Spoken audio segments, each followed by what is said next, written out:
Good morning, y'all. Welcome to today's vlog. Today we have chicks hatching in this vlog, which is super exciting. I ended up having a 100% hatch rate, which I was super excited about. It's the first time that's ever happened.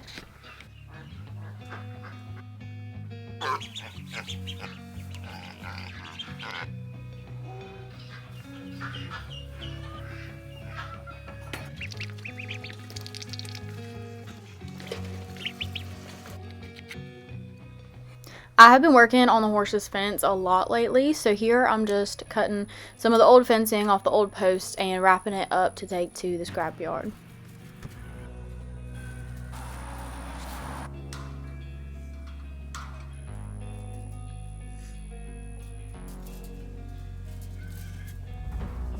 Tonight is very exciting because I'm going to be putting my eggs on lockdown, which means they are in the last 3 days of the incubation process, so they're going to be getting ready to hatch. So I'm going to show y'all how I do it. I am using the Nurture Right 360 incubator. First, I'm going to take out the egg turner and we're going to raise the humidity.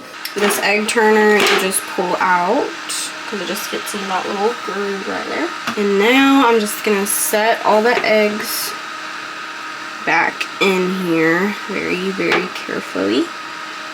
So all the eggs are in here. I'm gonna put the lid back on. The incubator is gonna stay at 99.5 degrees Fahrenheit, which it's low right now since it was just opened. And I want the humidity to get to about 65, 70. So we're just gonna add some water into the front right here.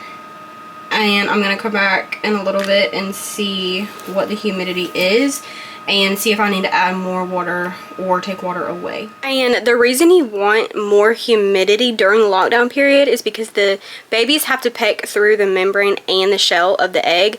So if you do not have enough moisture in the egg, they can get shrink wrapped, which means the membrane can stick to them and they're not able to peck through it, so they're basically like stuck in the egg. But you don't want the humidity high during the entire incubation process because the babies can actually drown in the egg if there's too much water.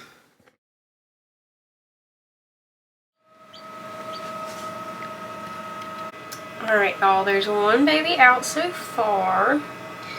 This one over here is pipped.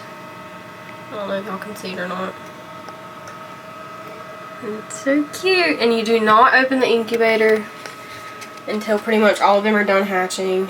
They're absolutely fine. They've absorbed all of the nutrients and everything from the yolk, so they're okay not eating for a couple days. You don't want to keep opening it because it will change the temperature and the humidity, and it will cause others not to hatch. So we'll check back in a little bit.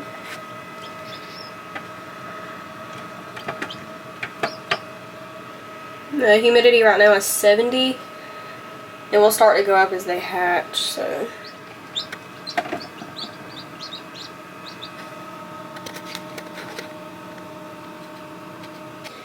Okay, it's not even an hour later and there's already 2 more that are fully out. I don't know if y'all can see them, it's in the back right.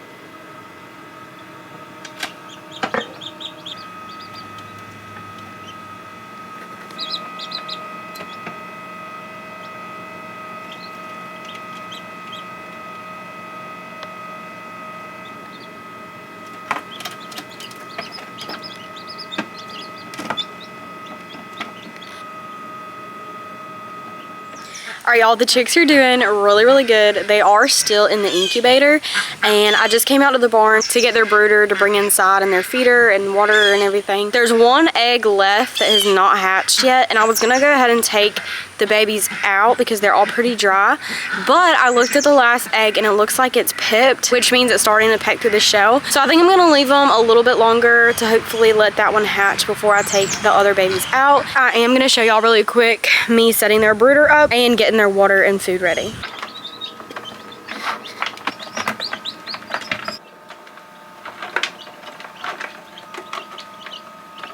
This is what I'm going to be using as the brooder. These bins are my favorite thing to use because they're very easy to clean and take in and out of the house.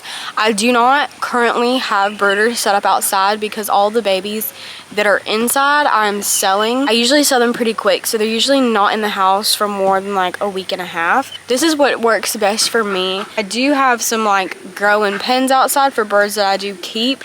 But as far as having them inside when they still have to be under a lamp, I just like to use these plastic bins. They're shallow. What are you doing? Now I'm going to show y'all the water base that I like to use for like my babies that literally just hatched as a quail base because they can't really drown in a quail base. These are the regular bases, which this is dirty because it's been sitting out in the barn. But this is not as shallow as this little quail base. So when the babies just hatch, they're super tiny. They're trying to figure everything out, so they can easily get in here and drown. So if you only have one of these bases, I would just put like rocks or pebbles inside of it. That way they can't drown in it. But if you have access to a quail base, it's a lot easier. I just pop one of these on and use that for the first like 5 days until they're a little bit bigger and they can get used to drinking and everything and they won't drown. So I'm gonna bring this inside. I just remembered I'm using my other feeder for the ducklings right now. So I'm just gonna wash this one out and then grab, just gonna use this. In the first few days, I don't use bedding either. I just use puppy pads in the brooder. That way they can strengthen their legs up and figure out how to eat and drink before we put bedding in there. But whenever I do start using bedding, I just use the pine shavings from Tractor Supply. I do not like using hay for bedding because it doesn't absorb anything. I have my chick starter, so I'm just gonna fill to that kind of messy. I'm just gonna feed her up. And some people don't like to start with feeders. They'll just put like a little bit of feed on the puppy pad, but I haven't had a problem with starting them off in feeders. They seem to eat out of them just fine. Whenever I go inside, I'll add some cornmeal for like a grit and probiotics. She's my girl. She's been doing really good. I've ridden her a few times this week. What do you think you're doing? Excuse me. Ouch. Alright, so here's the babies. They're pretty dry now, but there's the one egg in the back. I don't know if y'all can see that little tiny white spot. I'm gonna leave it closed for a few more hours to see if that baby does continue to hatch. If it doesn't make a ton of progress, then I might take them out. I just want to wait because I'd rather that chick be out of the egg before I open the incubator. But all of these babies hatched yesterday morning and throughout the night. I am gonna go ahead and set up the brooder so it will be ready to go.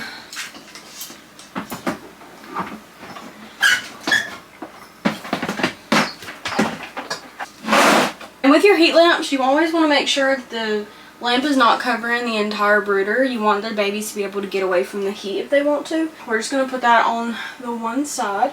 Where did I put the puppy pad? I think I left it in my bedroom.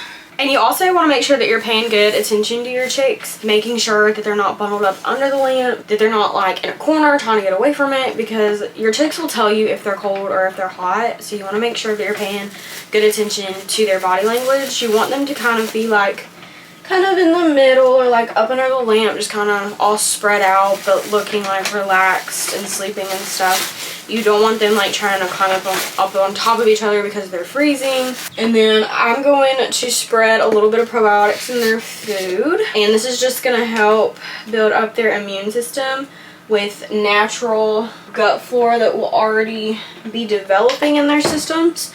This just gives them an early dose of it. That way they can build up their immunity quickly. Chickens digest their food by eating grit and like sand and rocks and stuff because it grinds up their food and their crop, which is like their stomach. So I'm going to be putting cornmeal, which is like a grit, in their food to help them digest their food, because baby chicks can get pasty butt very easily, which is like them being constipated, so you want to keep a close eye out for that as well. And I also like to put apple cider vinegar in their water as well. This will also help to prevent pasty butt, and it also has a lot of vitamins and just good stuff in it for them. Plug this in so that can start heating up. And then I'm just gonna take the apple cider vinegar. You can get this at your local grocery store. I specifically got this bottle from Rural King. The quail base on the top, and make sure it's level so it doesn't spill. So this is what we've got going on at the moment. Just trying to give that little baby some time in the back. And if that baby does hatch, we will have a 100% hatch rate, which is awesome. And then over here, I've got some duck eggs that should be hatching. And then these babies over here have 2 more weeks as well. These are Lavin Orpingtons and Morans back here. All right, y'all. It's a few hours later. I don't know if this egg is doing anything. I'm just gonna do it very quickly. First.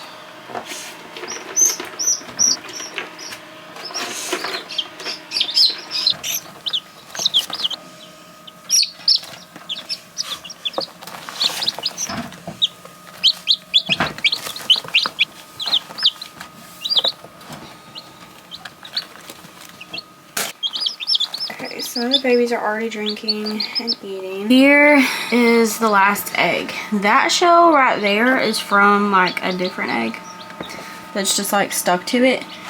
But it looks like on this side, I don't know if y'all can see it or not, it's starting to crack. We'll see what happens with that. I added some more water. The humidity, I literally just closed it and it's already back at 62. Alright, y'all, every single egg that was in this incubator hatched.